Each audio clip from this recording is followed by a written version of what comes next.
Hi everyone, I'm back and this is my second part of the Birdman movie. And my point of view for this film is not very complex, but not very easy to say, but I'm gonna try to give my conclusion in very best of ways.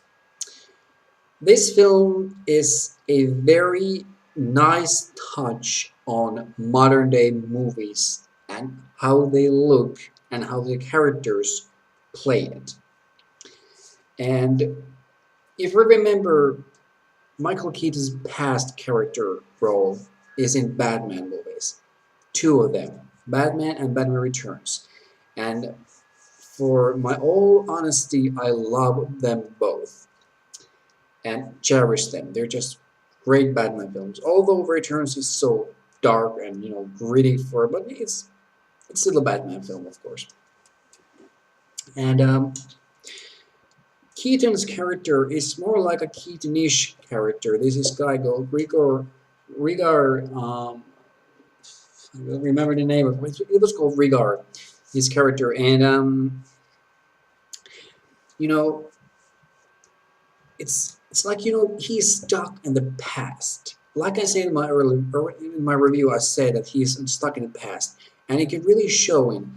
And the voice, this very dark and booming voice that he hears about, from Birdman's voice, say, "Let's go back to the past. Let's go back to the past." It's a very disturbingly fascinating scenes, of course, and sometimes I wanted to see what will be his past look like. And there's no showing of like past memorable scenes from the Birdman movies. They're just talking about them, and I really wanted to see more from them, but sometimes I said no, less is more. Let's just stick with this future character. And um, and as you can see, I review films, but I'm not a film critic. I love reviewing films, but I'm not just like a good critic for my English, of course. But there's one scene that I really adored, and I think it's the best part of the film, one of the best parts. And there's a scene where Keaton is drunk and he is in a bar, and like a joke. And there's this woman critic. I don't remember her name, but she's doing a review for Keaton's character's new play, and she says he's gonna bash it out, like goes ruin for his career. And the moment when Keaton freaks out and says just something that I haven't heard said about for a critic for years. And what we do in what we do when we do critics stuff, in films, we review our own point of views. But Keaton's character is like explaining how things have changed. And all I can say is that it has really changed. When we have, you know, these kind of films, these are full of CGI. It's all the explosions, lightning, fighting, gunfighting, all that major action blockbuster stuff. And when it comes to these kind of films, it's literally no CGI, but it's a very low budgeted special effects that I really like. And this is like a Keaton expression for modern day action movies from comic book eras, and it really shows. And you know, I can really say that what really Keaton is explaining in this scene is that what will film critics do when past is not, you know, in there? From my opinion, of course, and it's very complex to say, but I analyze it like this way. From my opinion, Keaton's character is not just stuck in the past, but he really needs to find something there that is missing. There is one scene that I really just hailed to say it is visually the most astonishing scenes in the whole film, and it's in the end part. And this is a very spoiler view, but hear me out. There's CGI fighting, backlashing in the background when he's talking to the camera, sorry, watching the camera, and there's of course helicopters flying against each other, shooting each other. There's this huge bird, look like robotic figure in the roof, the top of the roof, and of course this major, like meteorite hits on a car in the streets, and then he just levitates up and flies over the streets, and that is whole hallucinating part of the film. But it really represents the way he likes to mock the modern day films, and that's the best part of the film, for my opinion. It looks stylish, it looks artist, and it really shows that no one else in this modern day, whether you're doing Ant-Man, Jurassic World, or like new Star Wars, you don't need CGI that much. Birdman has too little of that, and the only scene when that happens, it's really like a hate letter to say, "Stop it! This is over." And I really like films where action is happening. Of course, just people in danger and just trying to say who's going to survive from this. Birdman has no those scenes. It has little to no nothing for that. It has something that I really cannot explain what really made me attached for this film, but it's the point when Keaton sees this Edward Norton's character who's just really going a hell of it to make himself a name for the theater play that they're making.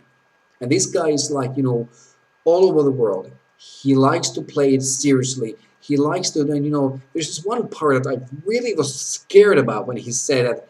There was this one part when in the play when Keaton's character, finds out that he's this character wife and Norton's character, and in this hotel room, and of course they're, doing that, and Keaton's character is pointing a gun, this very, very realistic looking gun, prop gun, and the party's over, and the plays end, the plays end, whatever, and so the kid is in his room, and Norton bursts out of the door and say, "Why can't I use a real gun? Because I hate that plastic red circle in the gun's barrel." I was like, what the fuck are you doing that, man?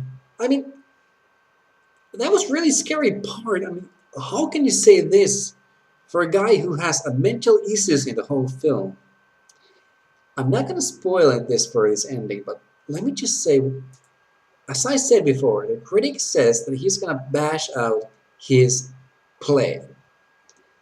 What Keaton's character is doing is making himself a name, and he really succeeded. I'm going to tell how. There's one scene that really almost explains why he becomes this new kind of that he's back. He's strolling out almost naked, let's just say with pants on, in middle of the Times Square, and people are, watching with their phone cameras and say, "Hey Birdman, hey Birdman, hey Birdman," and he goes all over the viral for YouTube. But that's not the part that really makes him the famous. It's the ending. I'm not gonna say anything about the ending, but the ending for me was like it was a scary ending, but it really gave me that, very black comedy look for me, like, you can do it. It's acceptable for me, of course. But my final analysis for this film is basically that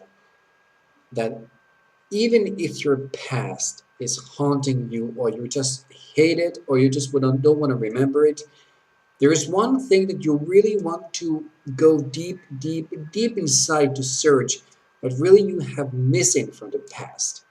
Keaton's character was missing the part of Birdman, and the rest of us, What we miss? We miss the movies that really were nothing but old-fashioned CGI. Not old, CGI for this day is not like I could say it's best. Yeah, they can support stories, but when it comes to the old-fashioned CGI, as I can call it, it is just mirrors, smokes, fake blood, and everything. It works perfectly. And what Birdman really made to me is to say this one to all of you as a critic for everyone. If you like modern day films, that's fine. But if you really appreciate something that you really want to remember and hold dear to your heart when it comes to movies, old movies work. This is me saying cherished old films. Birdman really gave us what we wanted. An old-fashioned action movie with little no action, just people, drama, and of course, what films are for us. This was me, second part of this thing, and see you next time. And remember, movies are for only us, not for the critics. Yes, I'm a critic, but as a regular viewer, I love films, not hate them.